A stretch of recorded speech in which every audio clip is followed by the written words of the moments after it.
Crociera luksoze Seven Seas Splendor ka prekur për herë të parë portin e Durrësit këtë vit. Anija turistike e cila është pjesë e kompanisë Regent Seven Seas Cruises ka mbërritur në portin më të madh në vend mëngjesin e të njëjtës me rreth 650 pasagjerë në bord. Kompania Regent Seven Seas e ka përfshirë prej vitesh Durrësin në itinerarin e saj turistik, ndërsa këtë sezon risia lidhet me embarkimin nga porti të 80 pasagjerëve nga vende të ndryshme dhe njëkohësisht zbarkimin e 80 të tjerëve.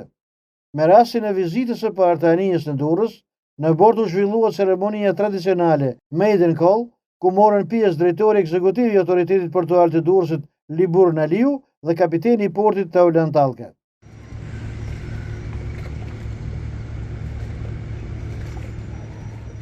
Përfaqësuesit e kompanisë kanë vlerësuar kushtet dhe facilitetet e ofruara në port për pritjen dhe përpunimin e turistëve. Burimet portuale bëjnë të ditur se të gjithë pasagjerët që ndodhen në bordin e crocierës luksoze kanë vizituar Durrësin, duke u ndalur në disa nga pikat më atraktive të qytetit dhe zonat historike. Crociera, e cila mbriti në Durrës nga porti italian i Messinës, ka nisur udhëtimin e saj në mbrëmje drejt portit Zadarit në Kroaci.